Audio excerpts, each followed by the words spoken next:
pemirsa, kembali lagi dengan Saperia News bersama saya Februnia Bisalati Bambang. Sekarang saya sudah berada di Sanggar Molas Bali Belo untuk mengetahui tentang latar belakang dari Sanggar Molas Bali Belo dan juga visi dan misi dari Sanggar Molas Bali Belo ini. Ayo ikuti saya masuk ke dalam. Baik, sekarang saya sudah dengan pemilik Sanggar Molas Bali Belo yaitu Ibu Ernija. Baik Ibu, pertanyaan pertama, kira-kira apa yang membuat Ibu tertarik dengan dunia menari dan juga menciptakan Sanggar Molas Bali Belo ini? Ya, baik Catherine, terima kasih untuk pertanyaannya baik ini. Kenapa saya sangat mencintai atau membuat menarik, merasa tertarik ya dengan dunia tari ya. Yang pertama karena saya memang suka, ya sangat suka dengan dunia tari ya. Lalu yang kedua basic orang tua saya juga, mereka adalah orang punya jiwa di bidang seni tari, khususnya tari tradisional ya. Mereka termasuk kategori di dalam menekuni bidang tari tradisional. Kemudian ibu ini ibu dibesarkan dalam circle dunia berkesenian, khususnya tari gitu. Tari tradisional khususnya nuansa Manggarai. Dari situ saya mencoba untuk menekuni terus, mencintai, menggali terus potensi yang saya miliki dalam bidang tari, terus dikembangkan, dan pada akhirnya karena akibat saya sering menggali terus potensi yang ada dalam diri saya, ya ternyata ada pihak lain juga melihat hal itu, kemudian dulu kami juga terbentuk dalam sebuah sanggar awalnya. Ada dulu kami punya sanggar itu namanya Labelenggong ya. Kami ini adalah anggota sanggar Labelenggong dulunya. Ya karena kami dibesarkan juga oleh sanggar Labelenggong. Kemudian saat itu kami sering menari di Kabupaten Manggarai ini sejak SMP seperti Kak Catherine ya. Sejak SMP kemudian sering membawa nama daerah ke provinsi, ke tingkat nasional, jadi di berbagai event. Ya akhirnya dengan demikian terpatri dalam diri untuk terus menjaga dan melestarikan, maksudnya membidangi terus dunia tari ini ya. Lalu lama kelamaan dalam perjalanan ibu menjadi guru. Nah ketika ibu menjadi guru dia tidak putus ya, malah karena supaya jangan hanya dunia tari itu jangan hanya saya miliki, kemudian ibu kembangkan atau tularkan ke orang lain melalui anak didik gitu toh. Dikembangkan anak-anak itu misalnya Kakak Catherine mencintai dunia tari, kemudian atau punya bakat di bidang tari, kemudian ibu kumpulkan. Nah dari situlah awal mulanya didirikan sanggar ini, karena berpikir bahwa kalau di sekolah pasti terbatas jumlahnya atau hanya hanya mengelompokkan anak-anak yang ada di sekolah tertentu atau di mana ibu mengajar.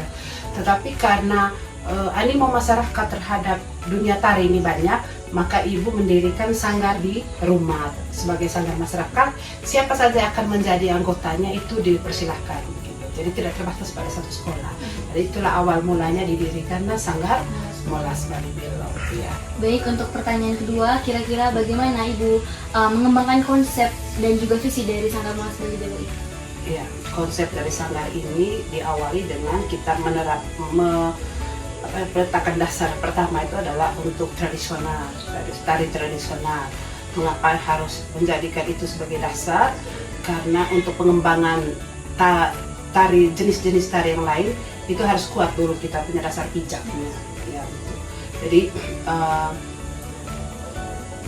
konsep awal didirikan sanggar ini memang harus ke tradisional, bukan ke modern dance. Kalaupun anak-anak mengikuti perkembangan zaman, tidak dilarang juga, ya, tetap diakomodir semua. Jadi bukan berarti satu hal yang harus istilah anak-anak zaman sekarang tuh anak harus yang kayak gini tidak boleh atau dibully. Kalau misalnya anak-anak yang masuk di sanggar misalnya, kalau ada yang suka dengan dance modern, terus kita langsung gitu, tidak bisa seperti itu. Jadi, tapi intinya semua harus dikenalkan dengan tari-tari tradisional dulu sebagai dasar pijak supaya anak-anak lebih memahami, oh berarti kita harus kenal dulu diri sendiri sebelum kita mengenal orang lain, kan gitu maksudnya toh. Sehingga begitu juga dengan tari, kenal dulu tari daerah-daerah sendiri, baru kita mengenal daerah-daerah lain gitu. Itu jadi visinya visinya dengan kehadiran Sanggar Molas Bali Belo ya bisa mewujudkan seni tari tradisional lebih apa namanya humanis, lebih dikenal dan dicintai oleh generasi muda. Baik Ibu, pertanyaan terakhir, apa yang membuat sanggar ini tuh unik dan berbeda dengan sanggar lain?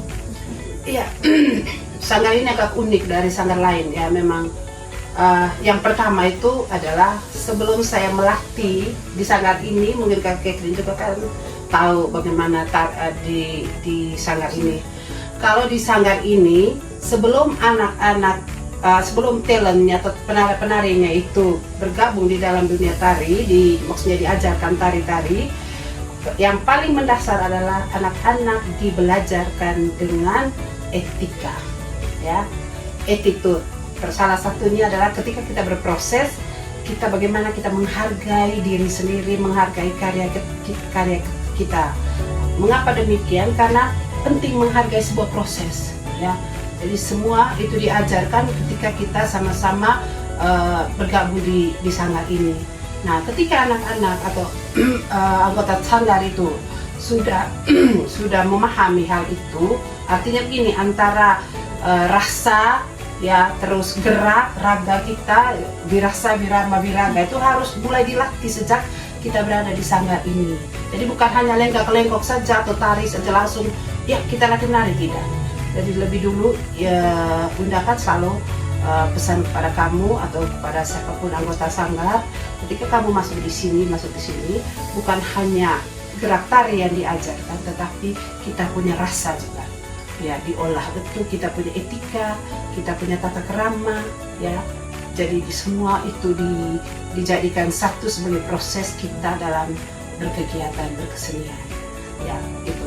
Lalu yang kedua, kita tidak pernah kalau selama ibu melatih itu semua yang dihasilkan itu adalah karya-karya original ya, tidak pernah menduplikat gerakan atau ya karya-karya orang lain. Jadi mengapa hal ini dilakukan? Itu untuk mengajarkan ke generasi berikutnya atau anak-anak sanggar berikutnya supaya penting kita menciptakan, kita menghasilkan karya original. Bukan mencuri ide atau mencuri langsung ambil copy paste langsung ambil. Padahal orang yang pertama yang menciptakan karya tari itu kan dia berpikir kritis, dia harus menggali bagaimana ini gerakan ini maksudnya apa ya, karena setiap karya itu kan beda-beda, dia punya nilai atau pesan yang mau dia sampaikan ya, gitu. Itu yang membedakan mungkinnya dari sanggar-sanggar yang lain itu saja. Terima kasih Ibu atas waktunya.